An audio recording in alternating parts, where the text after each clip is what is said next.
అనంతపురం జిల్లా ఉరవకొండలో గుత్తేదారు నిర్లక్ష్యం కారణంగా రైతు తీవ్రంగా నష్టపోయాడు. రాకెట్ల గ్రామానికి చెందిన రైతు శ్రీనివాసులు హంద్రీనివా ప్రధాన కాలువ పక్కనే 5 ఎకరాల్లో వేరుశనగ పంట సాగు చేశారు.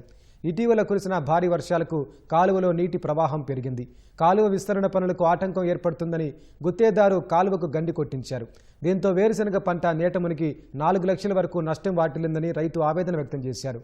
గుత్తేదారు నుంచి పరిహారం చెల్లించాలని రైతు శ్రీనివాసులు కోరారు. కాలువ కాంట్రాక్టర్ తెంచి దాన్ని మా పొలంలోకి వదిలినాడు. దాంట్లో ఉన్న కాలువను పూడ్చారు. ఇంతకుముందు ఎస్సీకి కలెక్టర్ గారికి కూడా అర్జీ ఇచ్చాను. అయినా ఇప్పుడు కాలువను తెంచి నా పొలం అంతా మునిగిపోయేటట్లు చేసి వాటర్ మొత్తం మునిగిపోయింది.